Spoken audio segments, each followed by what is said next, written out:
Vou emendar no chapéu de ex-presidente da Câmara e depois eu vou puxar para o do empreendedorismo. Mas, então, na sua avaliação, a Dilma cai pela falta de articulação política ou pelas falhas na economia ou por ambas as coisas? Eu acho que ela perdeu o apoio político, mas menos isso, eu acho que mais a economia.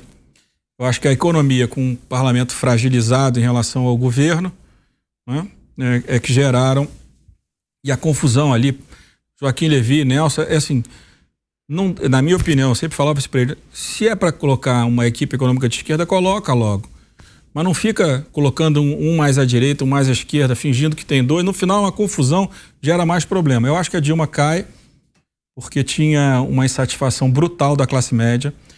A inflação que cresceu enormemente no governo era uma inflação de serviços que atingia a classe média. A classe média, uma parte daquela classe média que o Lula tem, perde por causa da inflação ali no governo Dilma. Diferente agora a inflação foi alimento. O que matou o Bolsonaro, para mim, eu sempre dizia nas entrevistas que eu dava, Bolsonaro está olhando gasolina é 10% da população. O que vai derrotar o Bolsonaro é a inflação de alimentos, que aí pega o pobre, que é a maioria da população. E o Lula segurou esse eleitor com todo o dinheiro colocado na economia, segurou e ganhando aí para uma margem muito pequena. E a Dilma cai por uma inflação, descontrole na economia, desemprego e inflação de serviços, onde a classe média, pela primeira vez, ou depois de muitos anos, a partir de 2013, mas mais forte no processo de impeachment dela, passou a ter um protagonismo de movimentos muito maior. E você ter o Michel como vice, não que ele tenha operado, mas o Michel tinha sido presidente da Câmara, então ele tinha confiança do parlamento. Teve a carta dele também, né, que rompeu com a Dilma. O Michel foi presidente da Câmara durante 2 mandatos, então ele tinha muito boa relação. Então acho que o parlamentar olhava a Dilma, a minha tese à época, a Dilma, ela vai acontecer alguma coisa, ou ela vai cair no impeachment, ou até março do ano que vem a coisa fica fora de controle, porque era uma desorganização, né? Uma coisa fora de controle. Então eu acho isso. E ter o vice que tinha sido parlamentar, isso eu acho que também ajudou ao parlamento. E o conflito do Eduardo Cunha é um cara muito corajoso, né? Quando o PT trai ele, porque o impeachment da Dilma só foi deferido porque os 3 deputados do PT votaram contra o Eduardo no Conselho de Ética. Não tem nada. Pode escrever livro que ele quiser, mentir o que ele quiser no livro dele, mas o impeachment da Dilma só aconteceu, o Eduardo Cunha só deferiu depois que os 3 deputados do PT votaram contra ele no Conselho de Ética. Só mas isso. Porque ele também enxergava essa maioria. Quê? Porque ele enxergava essa maioria. Mas naquele momento o Eduardo já tinha maioria na Câmara. Sim, tá. O Eduardo já operava uma maioria contra o PT. Tanto que ele ganhou a eleição para presidente da Câmara contra o Quinalha, contra o candidato do PT. Foi uma vingança, então? Quê? Foi uma vingança, então? Na minha participação como parlamentar, inclusive a época próxima ao Eduardo, que me deu boas oportunidades, relatoria de reforma política, não posso reclamar disso nunca, o impeachment, ele existe depois dos 3 deputados, ele pede para o Silvio, que era o secretário-geral da mesa, ir na sala dele com o processo de impeachment e defere. Aí depois ele diz que não foi isso, mas foi. Tá, mas vamos lá. Há pouco a gente justificou até o que hoje é chamado por muitos juristas de excessos do Supremo diante de um mal maior. Assim que o senhor classifica. Não, ela que falou. Eu falei que não era o bem com o bem. Mas agora eu acho que o Supremo. O impeachment foi bom com o senhor também. Para o país? Eu me coloquei mal. Quê? O impeachment foi bom para o país? Olha, a despeito de todas as narrativas. Minha opinião, assim, friamente, assim, só falando, eu acho assim, se não tem o impeachment, o presidente Lula não era presidente do Brasil hoje. Independente de quem viesse a derrotar o Bolsonaro ou não. Isso significa ser bom ou ruim? Eu acho que no momento que a gente estava vivendo, olhando, foi bom. Assim, eu acho assim, ela não tinha condição de continuar presidente do Brasil, eu votei impeachment. Eu tinha lá um instrumento, uma justificativa técnica para o impeachment, mas a decisão é política. O parlamento é político, não adianta, né? Só que, olhando de hoje para cá, é óbvio que a queda da Dilma, a entrada do Michel, a crise absurda que o Michel passou com a JBS, que levou o governo dele a uma impopularidade sem precedentes, né? 80% de rejeição com um bom governo. Se olhar o governo dele, o governo dele teve muito mais ativo do que passivo, né? E só que a rejeição a ele, né, não gerou nenhum candidato. A crise que o PSDB passou também acabou gerando o Bolsonaro.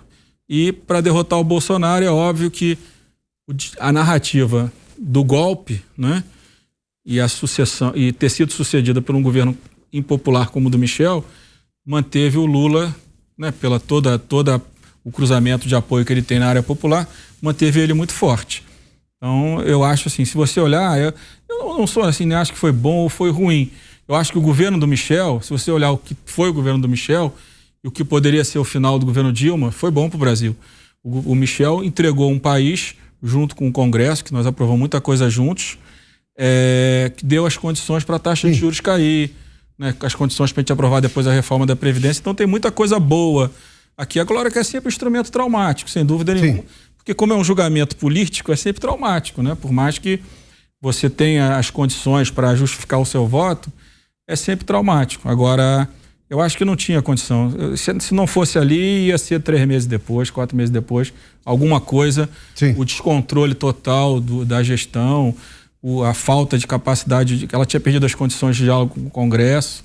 Então, eu acho assim, aconteceu o que tinha que acontecer. Graças a Deus o Michel, com todos os problemas que passou, coitado, fez um grande governo, e acho que o parlamento teve um papel importante naquele período da presidência dele. Aprovamos muita coisa juntos, né? Trabalhista, teto de gastos, fim da TJLP, a volta dos leilões do pré-sal que estavam travados. Aí o Brasil vai virar, nos próximos anos, um dos maiores exportadores, produtores de petróleo do mundo. Isso é um ativo fundamental. Nós somos o único país que somos grandes produtores de petróleo e só reclamamos quando o preço do petróleo está alto, né? Isso deveria ser também, claro, tem problemas, mas também é uma riqueza brasileira. Então nós fizemos muita coisa. A reforma do ensino médio, que eu acho que agora o governo suspendeu, mas deve voltar. Eu acho que vai ser um grande avanço nos próximos anos.